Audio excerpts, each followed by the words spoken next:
Welcome back to the Reading and Writing Podcast. My guest today is Peter Mann, author of the debut novel, The Torqued Man. Peter, welcome to the podcast. Thanks, Jeff. Thanks for having me. Well, if someone hasn't yet heard about your debut novel, The Torqued Man, how would you describe the novel? Well, I suppose the short version is it's about the double life of an Irish spy in World War II era Berlin. And it's told through dueling perspectives. So you get ostensibly the accounts about the same life of this Irishman, Frank Pike, from his German spy handler, as well as a fictionalized third-person version from Pike himself, who's adopted the alter ego of the Celtic legendary hero Finn McCool. And so these two accounts tell the same life in kind of very different, conflicting ways, and leaves the reader to wonder, what's he really been up to with his time there in Berlin? And do you remember the original idea or impetus that led you to write The Torqued Man?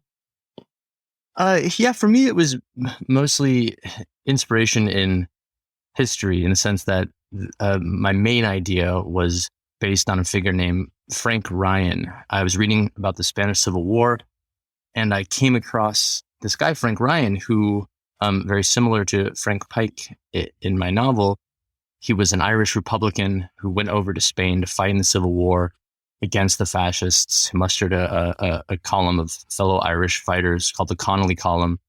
And he ended up getting captured by Italian troops, thrown in Franco's prison for the rest of the war, facing life in prison when in 1940, who should come but rescue him but German military intelligence, the Abwehr, and they basically made him a deal he couldn't refuse, which was, we'll get you out of this horrific prison if you come help us with our planned invasion of England. At that time, Germany was planning on invading England. It never happened, of course. They got distracted and turned their attention to the Soviet Union. But long story short is this guy, Frank Ryan, ended up making this kind of deal with the devil that he couldn't really say no to, and ended up spending kind of the rest of his time on ice in Berlin after a series of abortive missions back to Ireland. So that idea really animated me, in the sense I saw this and I saw what an interesting life, but also just what an interesting kind of question, and one that there's been some writing about Ryan, some historians kind of, pieced together his life in Berlin, but there's still, I think, there's something that kind of sparked my imagination, which seemed more suited to, say, a fictional imagining than a straight historical account, which was, what is a guy like Frank Ryan, this anti-fascist, this Republican socialist, what's he really doing in Nazi Berlin, right? How does he account for his time and his actions? So that was the initial jumping off point. Great. Well, I know you have a PhD in modern European history, and you teach, and you also have an online comic strip. Had you written fiction before you wrote your debut novel, The Torqued Man? Yeah, I think a lot of novelists, I had a novel that I wrote right before The Torqued Man that just didn't quite make it to the surface. I finished it. It just, didn't quite hit the right marks, open the right gates. And so there was no cure but to go back and do a new novel. And so I'm very grateful and lucky that this one hit. That's great. Well, what was your writing process when you were working on The Torqued Man? Was when you were writing it, was it were you did you do an extensive outline, or was it more diving into the narrative? How did that work for you? It's a bit of a kind of combination of things. I can't say I'm really a full outliner.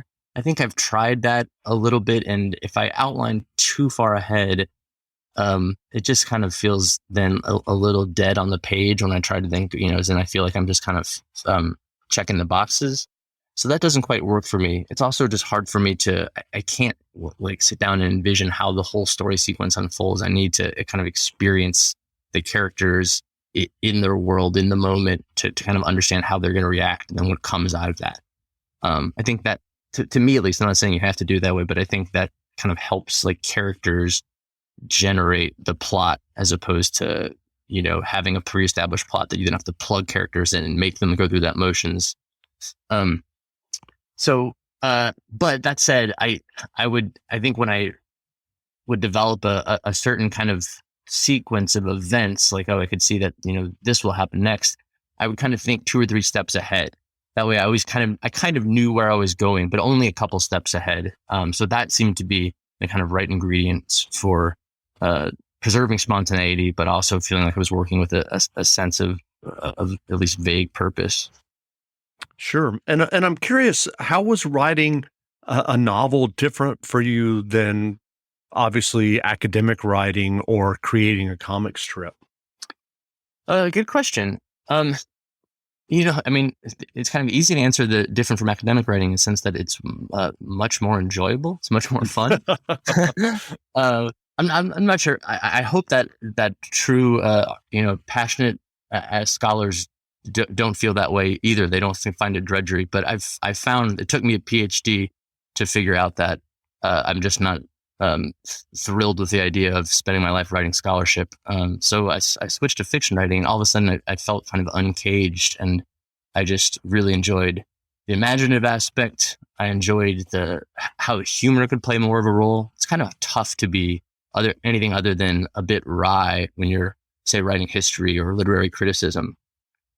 So this really indulged other parts of my personality more, and that felt deeply gratifying. As the comic strip, though, I think I started doing comics pretty seriously. I'd done some graphic art for a while, but I started doing comics seriously right around the same time I started writing my first novel.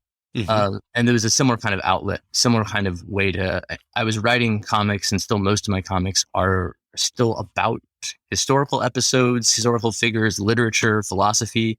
So it's still kind of my same wheelhouse, the same interest that drew me, I think, to history and pursuing a PhD in the first place. But I realized I hadn't quite found the right way to engage with them. And so doing comics was, again, similar to novel writing, a way to kind of express more of my personality, engage things in a more irreverent way, more madcap way, more of a collage way, right? I could just draw. One of the things I love about the novel is it's just a form that accommodates so much, and you can draw from such various seemingly unrelated sources and put them together in such a way that it's in a story that seems coherent. And that's a really satisfying process. That's great. Well, are you working on a new novel now?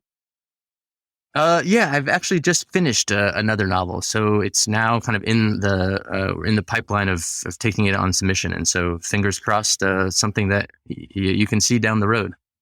That's great. Well, what writing advice would you offer for those who are working on their own stories or novels? Oh boy, gosh, I mean, I'm sure I'm not saying anything that hasn't been said 100 times before, but it still can be heartening to hear. I always, kind of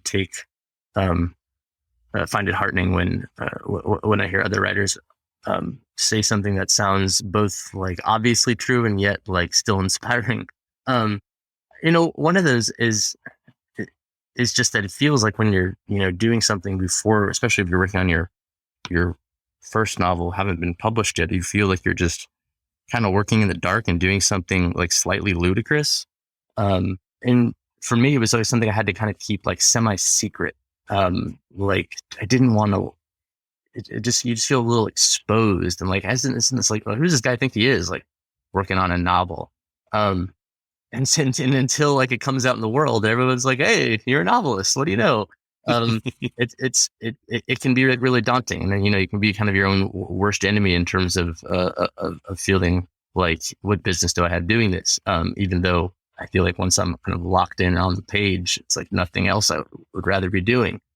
So I guess my advice would be, a long-winded way of saying this is, I think this probably goes for most people. It certainly is true for me that there is a sense of being on its pendulum when you're writing, like in terms of like how you feel the work is going. And for me, it can vary within a day, but often it's kind of day to day. It certainly varies within a week.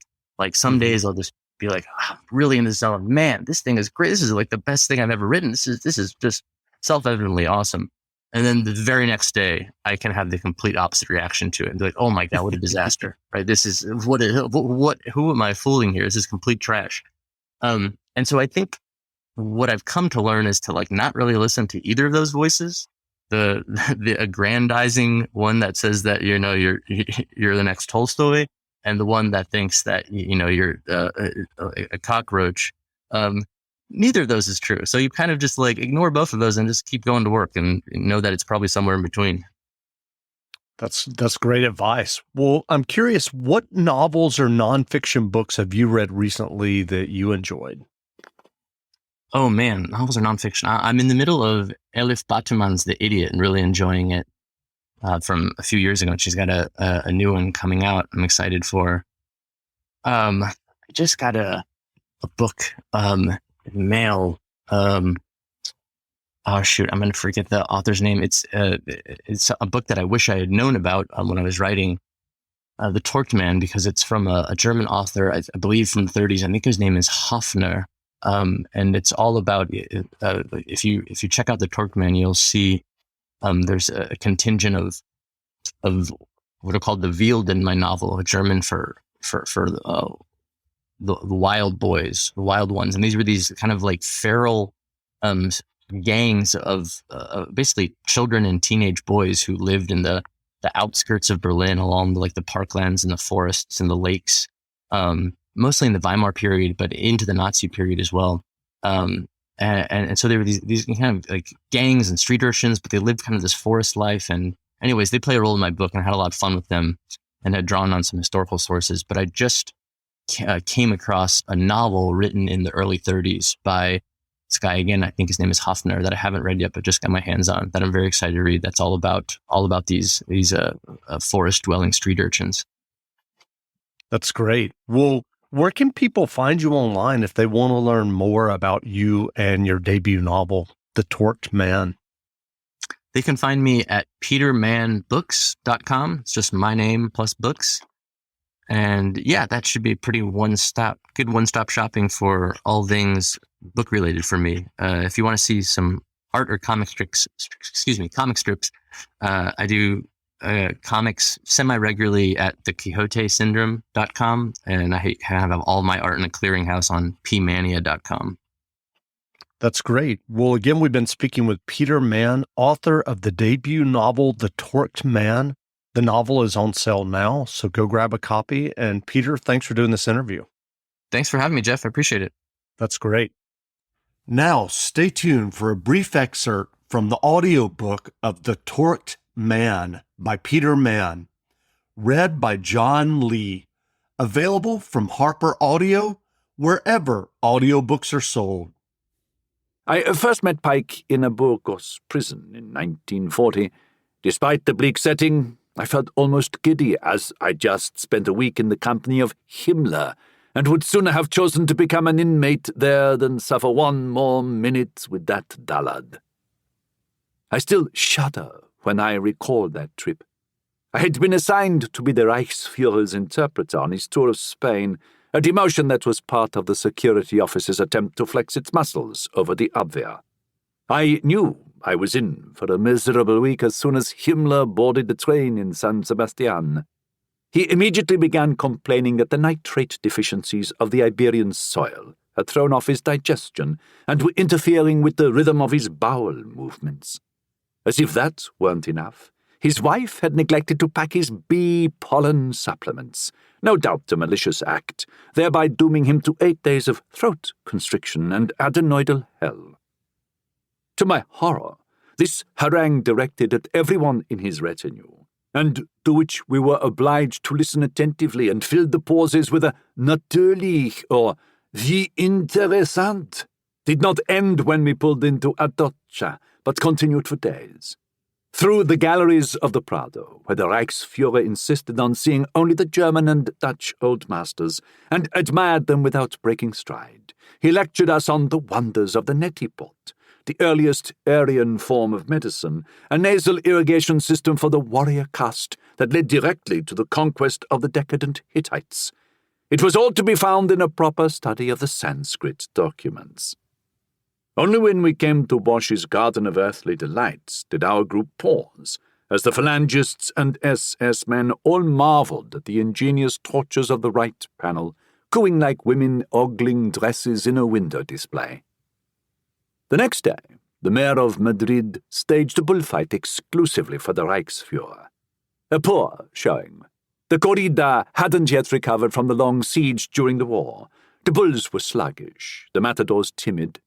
The regime had to bribe or coerce several hundred civilians to fill the stands, and to ingratiate themselves further with their Nazi guests, had chosen only the blondest, most Aryan representatives of Madrid.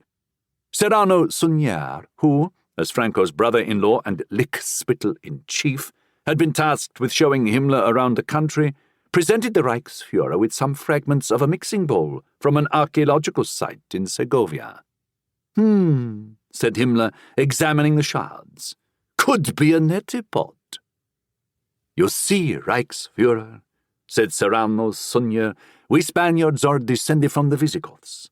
There is good Aryan blood running through our veins, like yours. Himmler scoffed. No Aryan, he said, would make such a grotesque sport out of maiming innocent animals. I hated seeing Spain papered over in swastikas. I state this with absolute sincerity, even while I admit my sympathies had once been with the Nationals. I didn't want to see Spain go red. The churches torn down, the women renouncing dresses and dancing for overalls and agitprop, the vineyards collectivized and turned into Stalinist beet farms. In my naivete, I had believed a conservative stand against the excesses of materialism would preserve the soul and, with it, art, which is always, in its authentic form, an expression of the soul. But those of us with a true preservationist impulse against the onslaught should have known we had no party to speak for us. I soon learned that Franco's regime, in its obsession with limpieza social and terror of foreign infection, was really only a rebirth of the Inquisition. Perhaps my idea of Spain, the one I saw threatened by the left, had never existed in the first place, and was merely a postcard fantasy from my student days in Salamanca. But, with Franco's victory, it had become clear to me that the Caudillo and his Phalangists were of the same stunted, loathsome issue as the thugs of our own regime.